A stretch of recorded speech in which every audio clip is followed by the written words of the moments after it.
Hello. The reading of a passage from the Quran at Glasgow St Mary's Episcopal Cathedral during its Epiphany Mass early in the year caused an almighty row. The verses, which were read out by a local Muslim student, denied the divinity of Jesus and brought a wave of criticism and social media threats, prompting a police investigation. Most people agree that interfaith dialogue is a good thing, but interfaith crossovers within a worship setting risk causing great offence. Why is interfaith worship so controversial, particularly if the stated intention is to deepen friendships between local faith communities? How can churches, mosques and temples steer a safe course? Joining me to discuss interfaith worship and its place in religious devotion is the Rev Dr Gavin Ashenden, Anglican priest and theologian, Rev Anthea Ballam, interfaith minister and priest, and Shayk Sohaib Sayeed, Quranic scholar and chaplain at the University of Edinburgh. Anthea, interfaith worship, what is it? It's something really very beautiful. It is the sharing of different ideas with different people, and the most important thing is that at this moment, it really needs to be very delicately handled, but when it works, it is extremely powerful and very, very inspirational. And I have a very practical example of that in the sense that once a year, at least in Brighton, where I work, I'm the secretary of the Interfaith Contact Group, we hold a service which is incredibly powerful and has people from maybe 8 different faiths coming together, singing, praying, doing readings together. And the power of this occasion is totally breathtaking.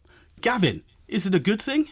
I think it's an illusory thing. I think it sounds lovely. Cosmetically, it's very attractive and very beautiful. I think the difficulty with it is that it's syncretistic in that what it does is it brings together a series of elements that when you look at any level beneath the surface are actually going in different directions and saying different things about each other. So in the end, the well-meaningness of it is charming, but the reality of it is conflicted and contradictory. Is it really contradictory, Sohaib? I think that, worship in its core is connection with the Almighty according to whichever beliefs you are starting from, whichever purpose you are seeking after. And in a very broad sense of worship, doing good things together is worship. But in the very specific sense, it is the case that, generally speaking, or at least we can say this about some of the faiths, that they have very specific beliefs that if you were to mix them with other ones, it would lead to contradiction. Well, let's go to Glasgow. Is what happened at Glasgow Cathedral an example of interfaith worship? Because the cathedral is at pains to say that it wasn't an interfaith worship event. It was simply a reading from the Quran before a sermon in a mass. And in that context, the reading was explored. Anthea? It's not interfaith worship. I mean, if you read something in a particular way, in a way that surprises and upsets people with the wrong congregation, of course it's going to needle everybody. If you're going to do an interfaith service, you've got to have a common theme. I mean, ours might be compassion or, something beautiful like that. The last one was about compassion. And so everybody takes an example of their own text on compassion, and the person who's looking after the service actually looks at all the texts that are going to be read so that nobody in the congregation is going to be offended, but actually they're going to be uplifted. Gavin, if somebody was to come to you and ask to perform an interfaith act of worship in your church, what could you do and what couldn't you do? The Church of England is a very benign place. It has canon laws which rule certain things. So, for example, it has certain set liturgies, morning and evening prayer and the Eucharist. And they're set down and you're required to use the forms that are given to you. But that doesn't mean there aren't other things you can do. So if you're not using morning or evening prayer or the Eucharist, you're free to put anything together that seems to the incumbent of the church the right thing to do. One of the reasons why the Glasgow thing was difficult was it was set within the very prescribed spiritual journey of the Eucharist and involved contradiction. So if one was to, in any Anglican church, draw together people in a celebration of spiritual experience with different texts, then I would go down the route Anthea goes down and take the things we have in common, encourage people in our common humanity and common delight that we are spiritual creatures, and, if you like, start at that first base. But it's not the same as worship. Worship is an intimate self-giving in love, well, which look is at the very film of particular. our service and see how many people cry and how many people say we come back every year, and they are Catholics, Jews, Muslims, Hindus. They come back every year. I think how people define it for themselves is quite important. If the folks who run the cathedral did not consider that what they're doing is interfaith worship, I think that should be taken seriously. If I were the person invited there, I would understand that I'm being invited to participate in Christian worship. And actually, that might be a strong reason why I would have declined that particular invitation, because I would understand that what's happening there is a Christian worship. And at the same time, I have accepted other invitations of that nature. I've even been invited on one occasion to deliver a sermon in one of the Episcopal churches in Edinburgh. It didn't receive any controversy at the time. And in fact, I don't think even the St. Mary's one received controversy amongst those who were there, because it seems that those who are participating in it understand it in a certain way. Offence was not caused on that immediate level, but offence became blown up, as it were, once the matter became spread far and wide. How often does this take place then? Because you mentioned that it wasn't the first time that you've had an invitation. So how regularly do you go to interfaith worship events? Well, generally speaking, I tend to draw the line at what I deem to be acts of worship of another religion. On occasion, I have recited Quran or the call to prayer within a church where I felt that what's happening is an engagement, an exchange, and I'm all for that.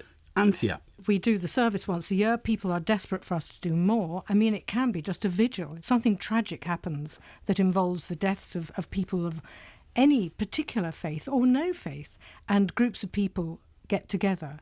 This is an amazing and wonderful moment when people who in other parts of the world might be busy killing each other actually get together to pray in love and understanding, accepting that in fact there are far more things similar between these faiths. And let's face it, in the Abrahamic traditions, we do have an enormous amount that is familiar and similar and beautiful and worth respecting and honouring. I mean, Gavin, would Jesus have a problem with that? People getting together, sharing experiences, sharing their beliefs and learning about each other and finding a common cause, something like compassion. Surely if Jesus was around here, he'd be in the middle of that, wouldn't he? Or would he be worried about it? We know what Jesus would have done. There's a famous example where he encounters a Samaritan tribe, and they were of a cousinly but different faith. And he has a theological discussion with the woman, and he says to her, "You're wrong." And then he introduces himself to her. Jesus had no difficulty, rather like a surgeon, in saying, at this point you're right, and at this point you're wrong. The interfaith culture has an abhorrence of telling people they're wrong because they're doing something else, they're looking for something in common, which is fine. But there come points on a road where you come to a crossroad, you have to choose what direction you go. Interfaith exploration takes place somewhere previous to that on the road. But as you continue down a spiritual journey, you have to make some decisions. You have to, for example, decide between the Buddhist insight that God is everything and yet nothing, or the Christian insight that God is the Father who draws you to him through the love of the Son by the impulse of the Holy Spirit. Or you have to decide that the revelation that Muhammad gave, which is different from that, is the way to take. There comes a crossroads, and at the point of crossroads, you need to make a decision. And once you've made the decision, you can't go back without losing your integrity. Saheeb, do you agree? Certainly, it's some basic principles in our religion as well talk about respecting but not compromising on matters of faith and worship. One of the famous phrases in the Quran is, "To you is your religion, to me is mine." And that can be seen as, on one side, it can reflect coexistence, but at the same time, there's a distinction. I do not worship what you worship, you do not worship what I worship. That's if there's a parting of worship. We believe that we worship the same God as Christians and Jews, but we do worship in different ways. And to mix, for example, to worship through Jesus is something that would not be acceptable from a Muslim perspective. So understandably, we would have our own way of doing things. So we've got the theology, but what about the experience? Because Anthea, you've spoken about a transforming experience. Can you describe when people get together, what happens to them? Well, I think that if we're going to talk in the land of metaphors, if you look at different faiths, it's much more like a garden of diversity and the beauty of diversity that comes up when you share a religious experience with people of different backgrounds. There's an incredible beauty about the Islamic faith. I mean, I pray with people in the mosque, and I also pray with people in synagogues and in churches. And the more people do this, the more they understand each other through experiential sharing things. So we're talking about the beauty of diversity, the beauty of every religion has its own exquisite theology and insight and specialist area. So it's like a garden, and when people come together, they share the colour, they share the experience. May I ask Anthea a question? The question would be, if you pursue the Buddhist insight into reality, there is no God. Yeah. If you pursue an Islamic insight into reality, there is no intimacy with God. Well, I don't agree with that, but carry on. Well, no, but you can. I'd love to have a conversation about that. There is the degree of intimacy you have with God is not the same as the one that Christians describe. Not in the same way. So we'll make a distinction. So then there are two different kinds of intimacy that Muslims and Christians have. So now we have three examples. No God, one kind of intimacy, and an alternative kind of intimacy. These are not flowers in a garden. These are roots into reality. And at some point you have to choose which one you're going to pursue. Why? At this moment Because otherwise moment in time when we have so many people who are actually without homes and insecure and wandering around the world, and nobody knows actually how to get people to talk to each other and share experience. Now, for the first time, this is made possible through people sharing spiritual experiences together and appreciating each other. If you choose your metaphor and you make it the interconnecting garden, then of course what Anthea says is both powerful and is both, if you like, the first and the last word. But in terms of Christianity, we're not called to be in an interconnecting garden. We're called to make a journey home to the New Jerusalem, into the intimacy, the ecstatic intimacy of a relationship with God. It's like being in love with more than one woman. You have to choose your beloved and stick with her. So yes, interfaith dialogue is having a panoply of different people to have a relationship with, but you marry just one and you make the journey with just one. Let me remind you that you're listening to Beyond Belief, and today we're discussing interfaith worship. Is it at all possible to have true worship of many gods within a religious building dedicated solely to one god or deity? Why is it so difficult for committed people of all faiths to share each other's beliefs in an act of worship? And with me are the Rev Dr Gavin Ashenden, Rev Anthea Ballam and Shayk Sohaib Sayeed. 2 years ago, St John's Church Waterloo hosted an event organised by the Inclusive Mosque Initiative, an organisation which promotes inclusion within Islam. On this occasion, a woman led her fellow Muslims in prayer in a Christian building. The church's vicar, the Reverend Giles Goddard, told me what happened. We cleared all the chairs and we put down prayer mats. They were obviously facing towards Mecca, which is sort of off to the right of the church, where we have an old pulpit. And I think we covered up a bit of the pulpit, but we didn't cover the cross or anything like that. Some people said, oh, they covered the cross, but we didn't. They were praying in a direction which was away from the altar. And they did prayers, and then Dr Wadud gave a short homily, and then I ended with some words I read from the Old Testament, from one of the Psalms. And it was a lovely event, actually. It was a very good event in all sorts of ways. There was a real sense of people were very pleased to be there, and they enjoyed it very much, and we were glad to host it. So the people inside the event were very affirming and very supportive. But what kind of reaction did you get from people outside, people who weren't at the event, who heard about it afterwards? Yeah, I mean, I was really very taken aback, actually. It kind of hadn't occurred to me that it would be a problem. But about a week afterwards, I think I had a call from a journalist, and then gradually things built and built. And I think there was a great deal of opposition, particularly from a smallish group of very conservative Christians, and then that began to snowball, and it turned into a global thing, and it was all over the news, and I had a great deal of opposition saying that we'd allowed idolatry in the church and that I should resign. Basically, I was told that I had no right to be a Christian pastor anymore, and I brought the church into disrepute, and I was required to issue an apology for having a non-Christian act of worship in my church. So I did. So I apologised and said I wouldn't do it again. Just clarify that for me. So were you actually in breach of church law by doing that? Well, it was never tested. Church law says we're not allowed to do anything which is not in accordance with Christian doctrine. I think there's a question about whether welcoming other people to pray in your building is or is not in accordance with Christian doctrine. I would say it is. Others would say it isn't.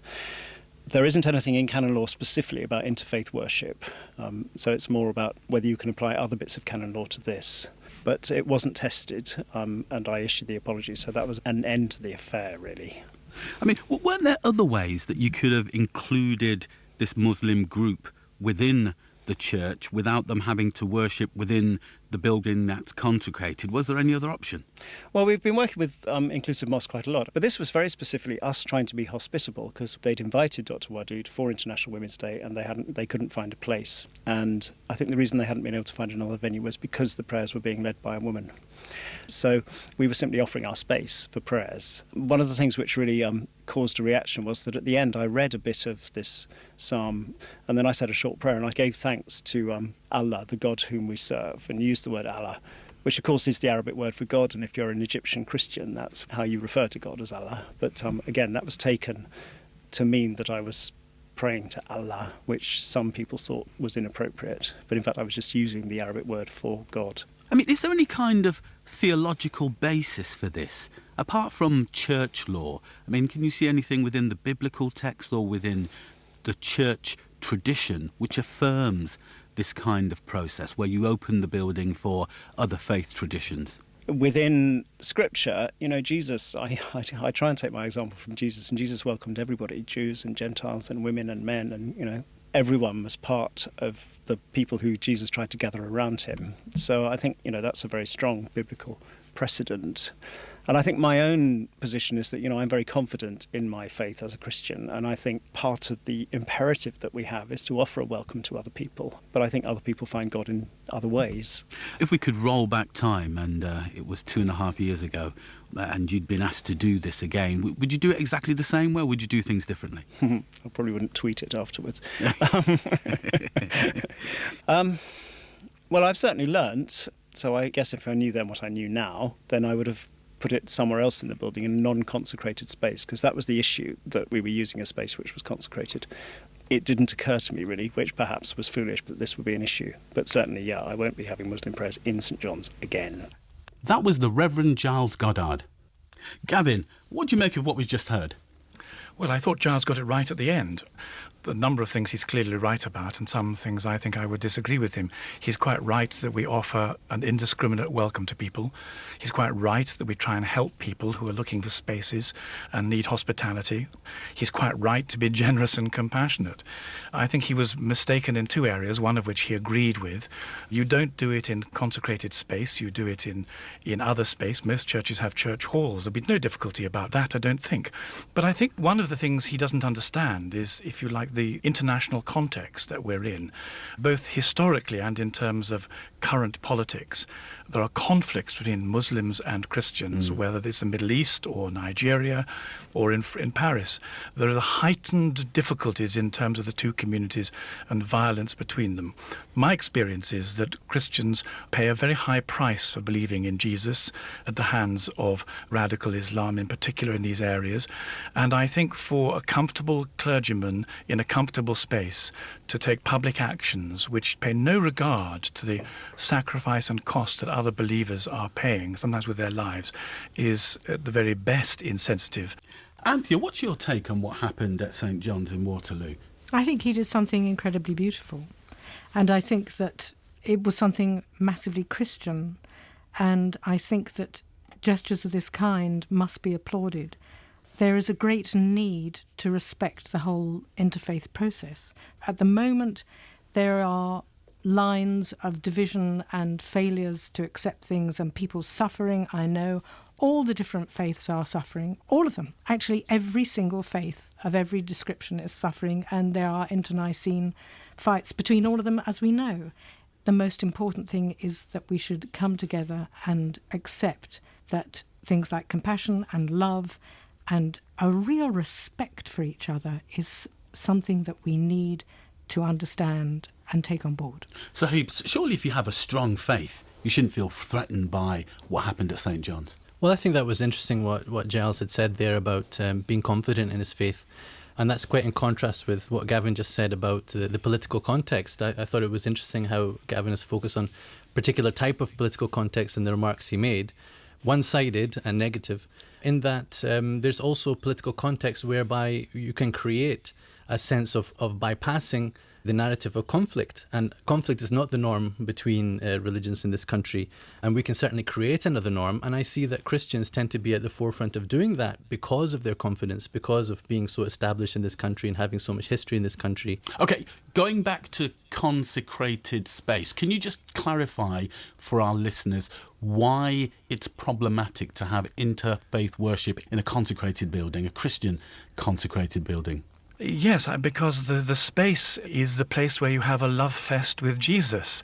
And, Jesus said some very specific things. They're rather countercultural in our relativistic atmosphere. But he said that he and the Father were one. He was the way, the truth, and the life. These spaces are given to him, and he died for us so that we should have a space in which we could meet him forgiven and loved. So then to give these spaces to a different filtration of God, a different picture, is an act of betrayal, an act of dissolution.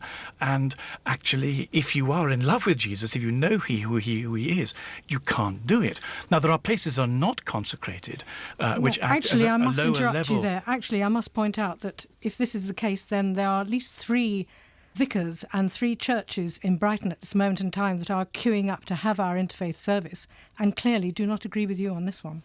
Oh, I'm sure they don't. The Church of England has an enormously mixed economy, and that might be one of the reasons why it's dying on its feet. I think I think you're wrong there. The concept of or the issue of this consecrated space works both ways as well, because people might have an objection to performing their worship in another faith's consecrated space, or however they might define that. Right. I have heard certainly from one of the rabbis in Scotland that he and folks like him would be quite comfortable praying in a mosque, but they would not be comfortable praying in a church. The reason being, not the consecration perhaps, but due to the symbolism and the nature of how the building is set up. Absolutely right. Anthea, given all of this controversy, wouldn't it be easier just to have a common public space that's unconsecrated and have the same worship there and have the same goals and aims delivered? Can you do that? Well, we do that with our service, but I must tell you that today people are able to connect with their God almost anywhere, because life has changed. In the days of old, music was only heard in places which were, consecrated, like churches and so on. But now anybody can sit and meditate to a piece of music and connect with their God in the comfort of their own home, or go to a class and practice yoga, or go somewhere else. There are a million different ways of connecting with the one that one feels connected with and is one's spiritual inspiration. I get the impression from hearing you speak, Anthea, that interfaith worship is booming. It's doing really well. I mean, does it have a very prosperous and upward future from your perspective? There's a very good umbrella organisation, which is the Interfaith Network, which we belong to. I mean, in Brighton and Hove, we're massively committed to it. There's quite a few groups across the country that really are very successful. But are you getting the growth areas of Christianity? The evangelicals turning up, the Pentecostals? No. What about the Catholics? Are they there in large numbers? Yes. Catholics. You've got some yes. Catholics. Oh, yes. But in terms of the growth areas of the Christian church in Britain, the evangelical, Pentecostal, charismatic movement, they're not fully involved. I think that there is a move to seeing and accepting what we do, and more people are joining us. That's absolutely without question. Gavin, is it going anywhere? Are they preaching to the converted? If you're putting it in the context of a very secular culture with people hungry for some kind of reality that allows them to make a connection with the ideas that belong before birth and before death, then I think it may be a very helpful thing to do. But I think it's first base.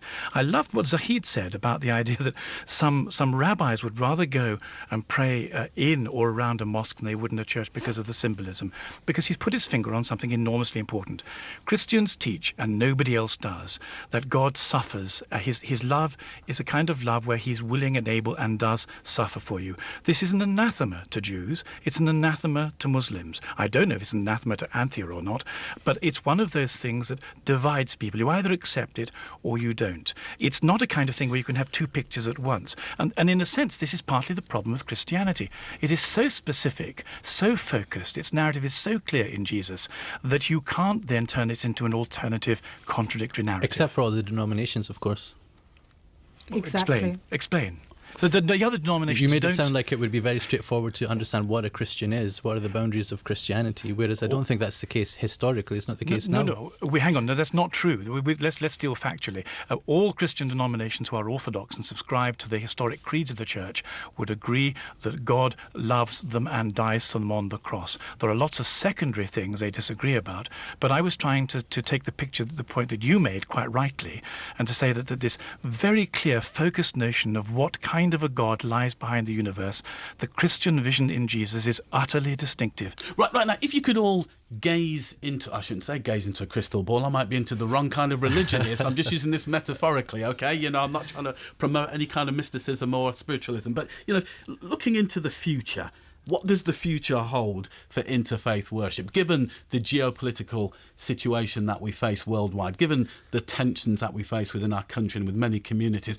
Where do you see this going, Sayeed? Yeah, with respect to Anthea and the type of things that she's been doing, what I've experienced from time to time has been almost experimental and trying to find our feet in how do we engage with each other, how do we respect each other, how do we learn from each other, how do we have an experiential relationship with each other as well. What I would like to see in the future is a greater promotion of visiting each other's place of worship, observing, understanding from the inside how people are worshipping, what is the meaning behind that, beyond just watching the movements and hearing the words.